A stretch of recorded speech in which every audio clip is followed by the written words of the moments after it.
Hello guys, welcome to another review video of World Championship match versus Liren and Gukesh.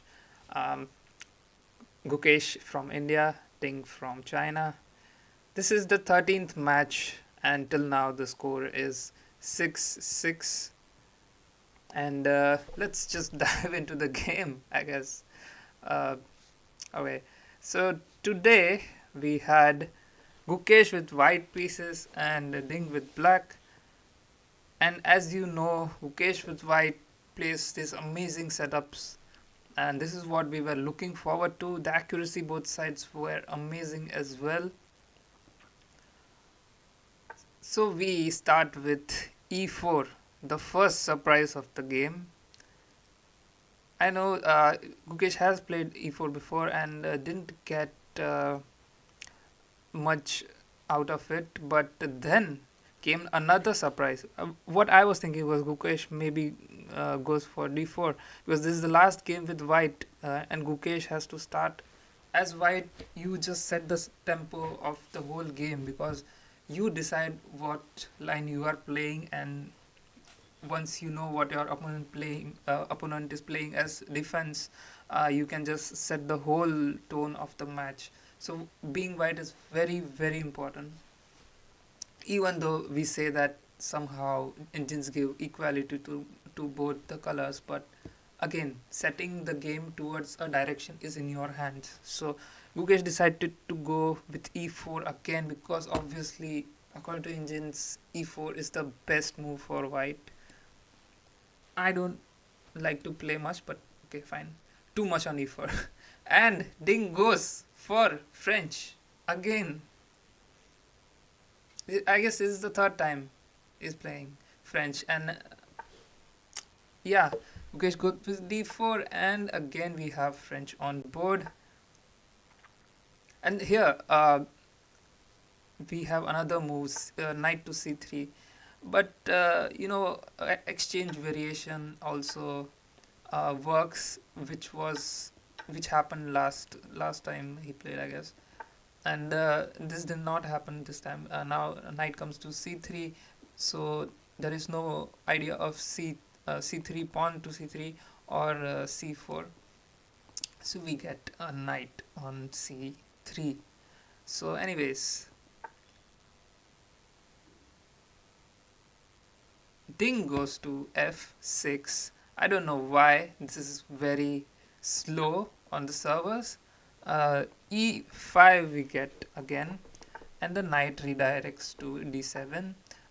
Again, this is something we have seen a lot, where knight goes to e2, and then Gukesh pushes f4, and then c3 also we get. So this is something that now we see a familiar Gukesh, and again familiar Ding with c5 break for the center, and this is immediately protected by c3. Now the knight comes to nc6, a3. Now this is a variation from the previous times that he have played, because we had last time, I guess, f4 and then g4, which did not work for Gukesh. Okay, this was too much, but then this is the general move that is played. But Gukesh decided to play a3 early, and at this, Ding thinks for at least like 17 minutes and then plays bishop to e7. He was thinking that okay, this is the first new move that is coming into this variation. Till now it was prep. Prep is like preparation for your opening, your seconds, your team, your coach, everything.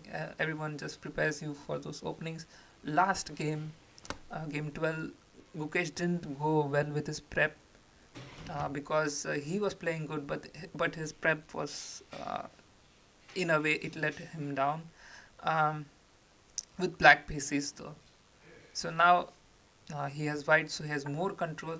So he goes to bishop e3. The whole point of it is to just protect this pawn even further, and somehow you develop your queen on the queen side, or go here with your knight, and even h4 can be a possibility. So now here the thing is, knight came to b6, and before I tell you, here you cannot castle, because once you castle, knight e4 is coming, and then queen g4 is coming, and there is too much pressure here. And even here, uh, when bishop came here and knight came here, again obviously Gukesh goes to knight f4 anyways. It would have been slightly better if he tried to castle, because now the queen is also jumping here. You have another knight here, this knight here, another knight here, it can jump as well. You have every piece towards your black castle king, and here all the pieces are on the queen's side and doing nothing much, and your king is relatively very safe. So it would have been a very brutal move if he tried to castle early. So that's why Ding thought for almost 40 minutes or so, for 37 minutes, and after that he played 37 minutes 10 seconds, he thought, and then he played knight to b6. So immediately Gukesh goes to knight f4, and we have this takes, and now we have an open, semi-open, or actually it is more open file. So you can put the rook, but then knight comes to c4. The only idea behind it was to neutralize this bishop here and somehow take one of those pieces away.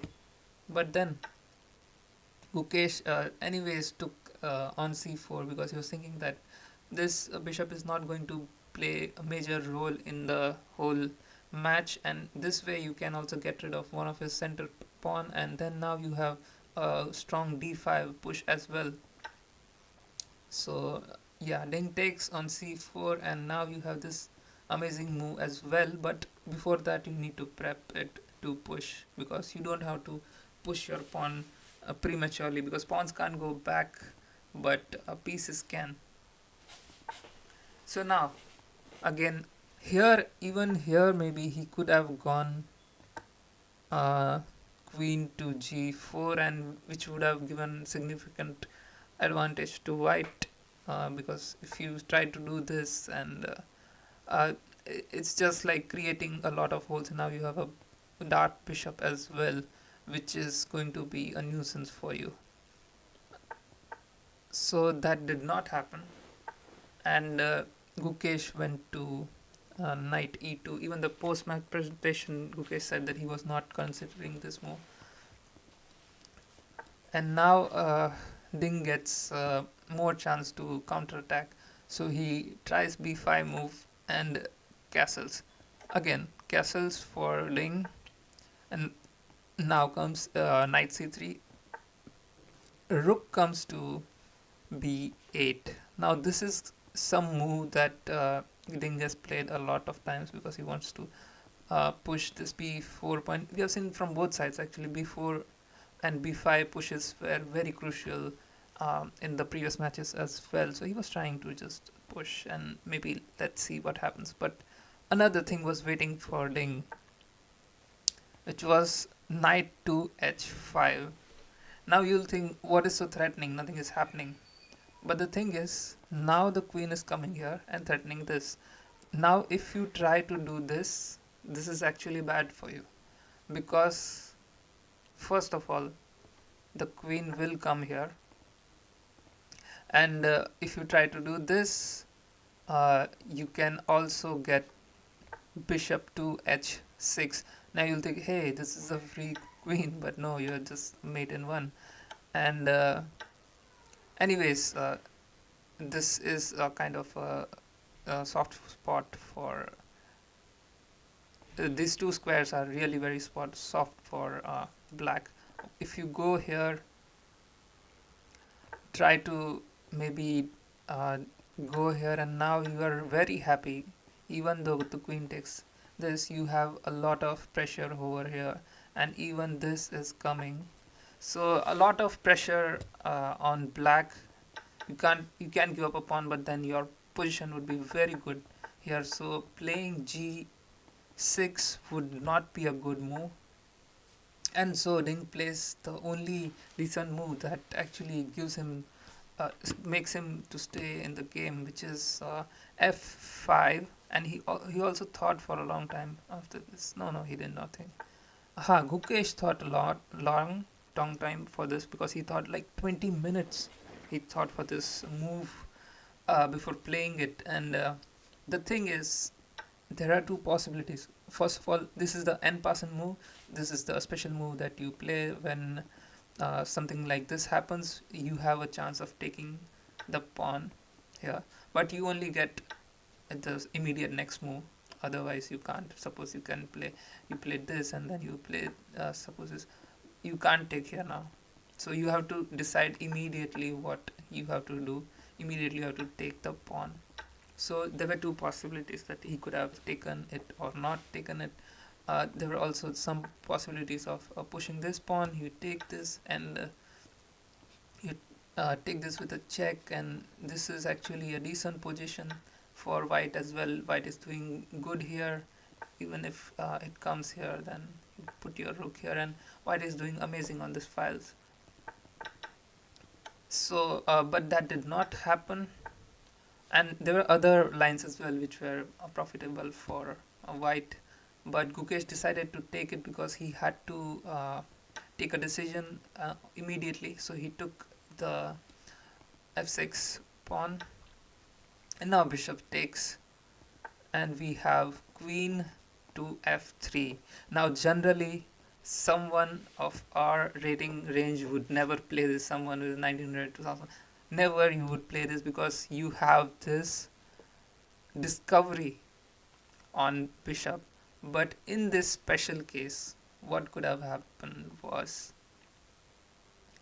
in case you take this, so first of all you take this, give a check. Now if the rook takes, wait, I think yeah, okay, rook doesn't take. If the queen takes, you have a great move, which was like coming here, threatening this. Also there was something else going on. I think he would take this. Oh no, take this, and yeah, that was it.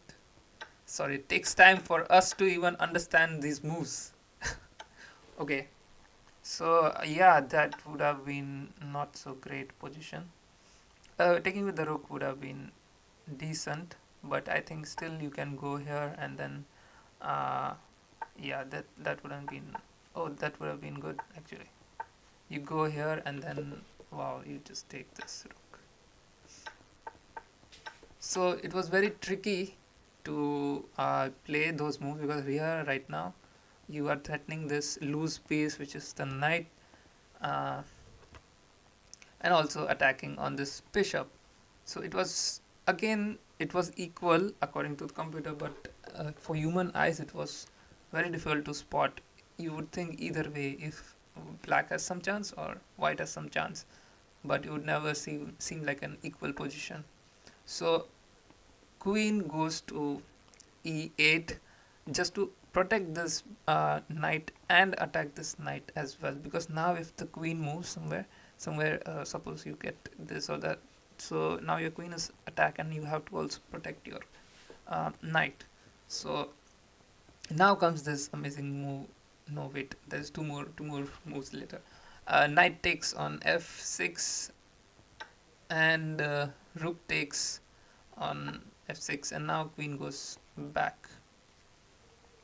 He could have gone here, but then again, it's more like nothing is happening once you go here with your rook, and you just protect this side as you can even think of doubling. So queen goes back to e2, And now the queen comes to attack on g6, and so Gukesh just pushes his f3 pawn, and now rook goes back. I think Ding played a lot of passive moves. He could have somehow tried to uh, activate one of his two pieces that were not that developed. This is actually a bad bishop for rook, for black, and then this rook is also doing nothing. So now rook comes to ad1, and knight goes to e7, and now comes this brilliant, amazing move, bishop to f4. Now you'll see that you'll say that, oh, you know what, just take this, but no. Then this is coming, and now you are losing either of the rooks. If you go back, you just take this rook, and now you're just uh, somehow ding chilling with a lot of pieces on your side, and you have just lost a rook. uh, so it would be rook against the bishop, so you are not actually doing. And suppose if this happens, which happened actually, there was no other way uh, black could have played in this situation.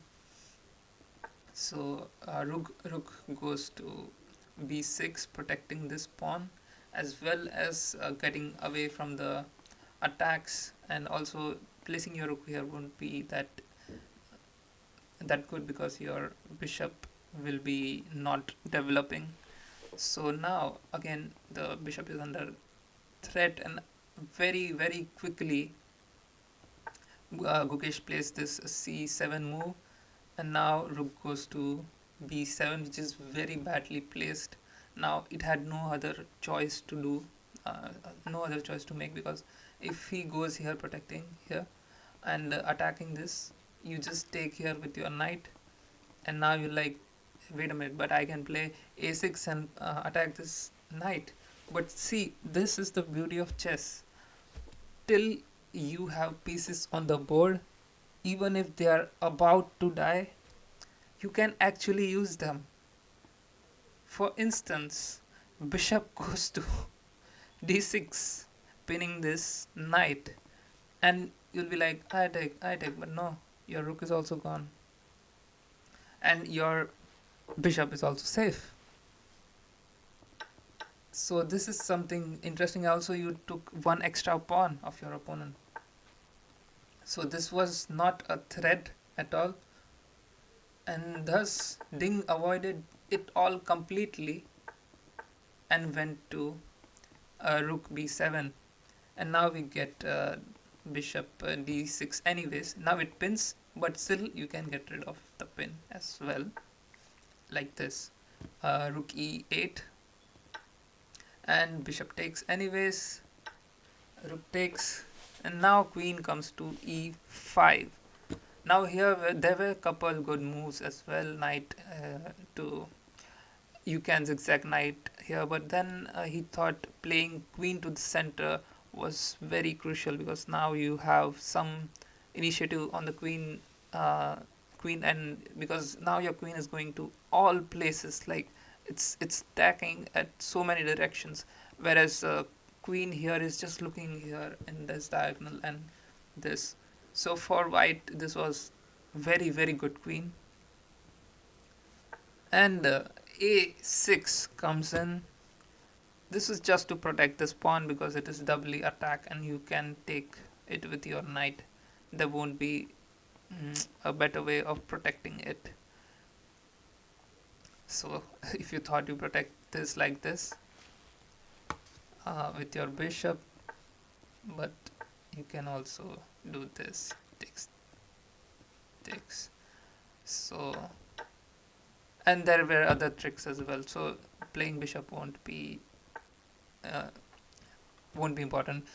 Playing a6 is okay. Now comes a d5 move, the long awaited pawn push, and now the pawn takes, queen takes with a check. And now queen comes in between, thinking that you can exchange at this position. But Gukesh says, "No, I'm here to win. I have to win this game because I'm white and I will be black in the next game. You never know what will happen." And thus rook goes back, because now you want to protect this bishop as well, doubly protected, because anything can happen in this file. And now comes rook d to e1. Now guys, I thought that this was also a move that was suggested, but there is a difference between those two moves, because this way you're not getting a check. So it can be one extra move to think that hey, something else can happen as well in intermezzo, but it was not. If you take here, take here, take here, come here, come back, and now you have queen knight into bishop and two rooks. This would have been amazing game, but see again, black would have some edge because it has one extra piece in the sense of rook. But then if the rooks are very well coordinated, you can actually get better of the queen. But it's very difficult to play, and at grandmaster level, yeah, they know how to play. But this is very difficult for white to win as well. It would have been a very long game if that happened. It did not happen in the game, and Ding just played his queen back. He's like, no, I'm not gonna do that and take a severe risk at this position where Ding was at 8 minutes and he had to make a lot of moves. He had to make like 10 moves. So because his time format is like this, till 40th move you get only 2 hours. For 40 moves you get 2 hours, and you have to play the whole 40 moves in that time period, and then you get 30 minutes extra on the 41st move. So there was time pressure as well. Now knight comes to uh, e4, threatening this whole a family fork, to say. So now rook comes to f8. Now comes your fork. But the thing is, this is this is a position where you'll think that, oh my goodness, everything is forked. But no, Ding finds the best move in the game, which saves everything. And for some moment, he was also very skeptical that, oh, my situation is bad or good or what's happening. Even Gukesh thought that he was winning after this completely, but no. Ding somehow found that move, that only one move that saves everything. Because once you go here, you go here, rook can come here, threaten your queen, and now if you take the queen, you just take your queen, and that's like equal again. It's equal. And if you try to save your queen, maybe, or maybe just come here, maybe. So this was the only way you could have equalized, and there were no other ways. So Ding played the only good move, f8, and now comes the fork, and yeah, same move that we were suggesting. Now queen comes to e5, not exchanging the queens, not going for those moves, and now queen comes to e f6, exchanging the queens. Ding has always been like that. He wants to exchange queens and just go into the drawish position, because even in this game it makes a lot of sense. But he has done that in the past as well, where he had a lot of advantage and he was still drawing the game, wanted to draw the game by exchanging queens and all, exchanging all the pieces. So now Ding goes with his own strategy of equalizing, but no.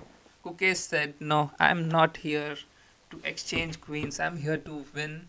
I want to win this game, not exchange the queen. Putting queens on the board creates a lot of complications, and also he had less time. Still, he had to make 6 moves in 4 minutes, so Ding had some pressure. Even Gukesh had some pressures. He had 7 minutes on the clock. So now king goes there, and now rook comes in. Rook comes. Now rooks are doubled. Rook takes. Rook takes. Pawn pushes to h6, and now you have queen to c5. And at this moment, you think that both are equal. Yes, but then bishop against knight is very tricky. But again, your knight is in a very good position. So this knight and this bishop are kind of equalish. So now bishop comes to d7 because it was attacked twice to protect it. And now knight comes to e4, attacking the queen and centralizing itself. And this is the best position for knight to be at. But now Ding again finds the best resource. Now he's like go to f4 and then just keep checking the king and even take this pawn somehow. Uh, so like suppose if you played this move, this would have been better because now you can't come here with the check and everything is decent. But if you think that hey, I can just take this pawn, this is free, no, you are missing the point. So queen can't take this pawn, but it has to give a check. It can't even go here. It has to protect the rook first. So so this didn't happen actually. King didn't go to f2. Instead, rook goes to e7, threatening to take the bishop.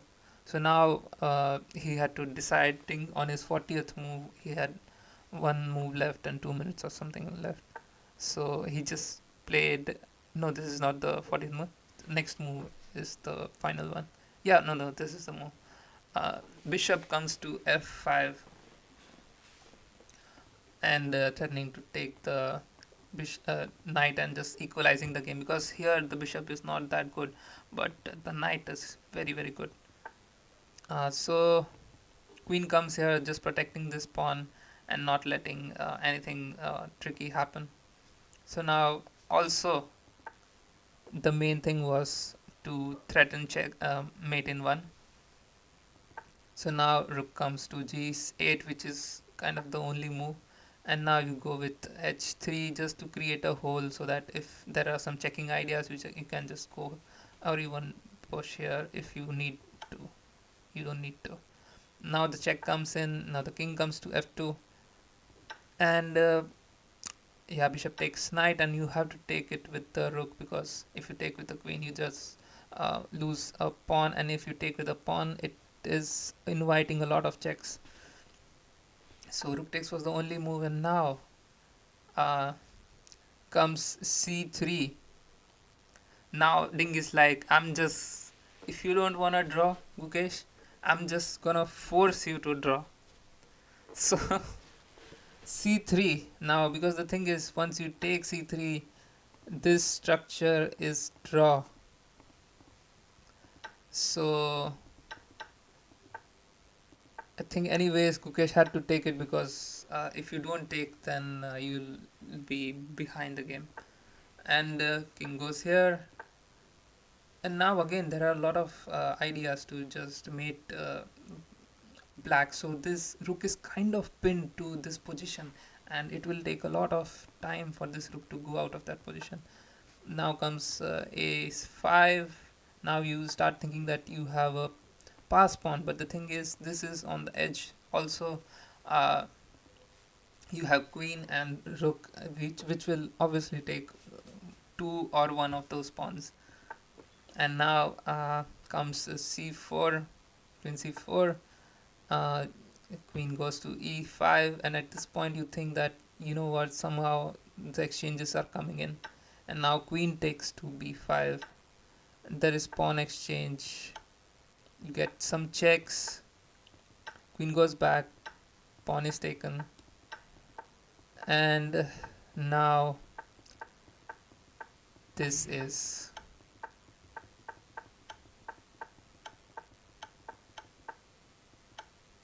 a draw by repetition. Game number 13, drawn again. But what a game! We had Brilliancy, we had some amazing moves coming in. And guys, here also, when this happened, you could have gone here and we'll think, oh, what's happening? I'll just give a check, come here. And suddenly, unless you don't play this move or some other move, suppose you play this and threaten the rook, mate in one, guys, mate in one. There were so many traps laid out there. Like, obviously, these grandmasters are not gonna fall for it. Uh, Ding showed a masterclass of defense today. If he didn't find that resource of rook f8, here the game was drawn. Here the game was drawn.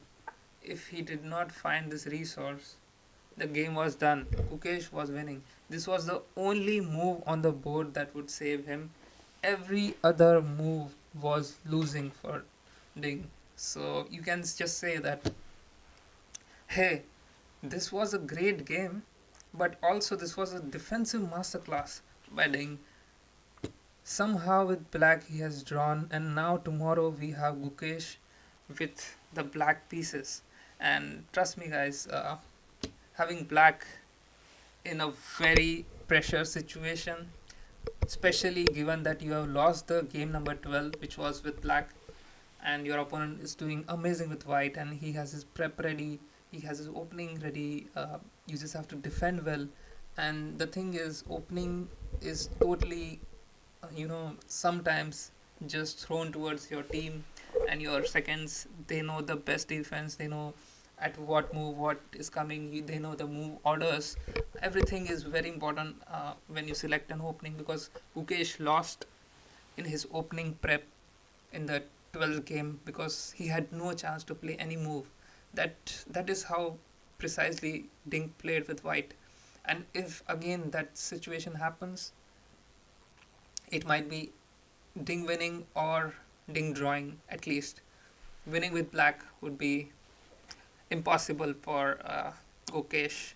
And again, saying that stranger things have happened, but the thing is, everything is going against Gukesh right now. We thought after game 12 that game 11 that he won. Okay, well, now this is cruising for Gukesh. He'll be the youngest grandmaster, grand champion, world champion of the chess game. But that didn't happen. And now we have the situation where Gukesh can actually lose as well, because once you even go to the tie breaks, if even if tomorrow there is draw, you go to the tie breaks and Ding is rapid champion, like it's number 2 on rapid ratings on FIDE. Even though he doesn't play much, Gukesh will have a major disadvantage on time, because Ding is really really fast when he plays. Sure, he takes a lot of time in the openings and all to think in classical games, but the thing is, that's when he dedicates the whole time of thinking each and every possibilities, what can happen, what will happen, how I will play my future moves as well. So he is thinking about all these possibilities when he's, even though today he gave 40 minutes to move, but he was actually thinking through the whole lines, everything he was thinking. So even he thought in some variations after the game, he was giving analysis that somehow white would have gained advantage like this, but that did not happen, and Gukesh did not play those moves. I think Ding is amazing calculator, and he can play really good in shorter formats, which is rapid and blitz. Well, I just hope that does not come to tie breaks. But the thing is, yeah, guys. Also, sorry, I had to update this. It is Ding 6, Gukesh 6.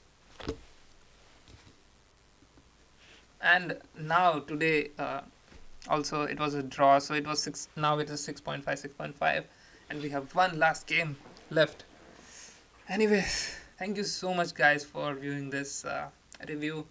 Please do share and subscribe to the channel. Also like this video. Me and Octo will bring you the last game tomorrow, and just praise to God that Gukesh does well. If not win, at least draw and go to the tie breaks, and we'll see what happens. But please don't lose. That's all we fans are looking forward to. Obviously, we love Ding as well. He's an amazing player. But at this time, the World Championship should come to India. You had it, China. Come on, now we need it back. And today was birthday of Vishwanathan Anand as well. Very, very, happy birthday to you. Very, very happy. Many happy returns of the day wishes because he has been inspiration to all us chess players, all our grandmasters, Gukesh, Arjun, everyone is a prodigy, and everyone is looking towards Vishy Anand and walking in their footsteps. Arjun Arikasi is doing amazing as well. Uh, so everyone is looking towards Vishy sir, and Vishy sir today also said that the best highlight of his lifetime has been when he played against opponents who were his rivals, opponents he didn't like, and when he defeated those opponents, he got more happiness. So I don't know, man. I don't think Gukesh and Ding have any rivalry at all. But then again, it would feel amazing to win and become the youngest world champion. Fingers crossed, guys. So thank you so much. Bye bye. See you later. Please check out the vlogs over here, World Championship that I went last year, and also check out all the reels and all the review videos that I have posted. Thank you so much, guys. And also the membership is out. So if you want to be a member, there are a lot of membership perks. I'll also link the video somewhere here. All the membership perks. Thank you so much, guys. Bye bye. I have to say bye. I'm so confused if I'm happy or not.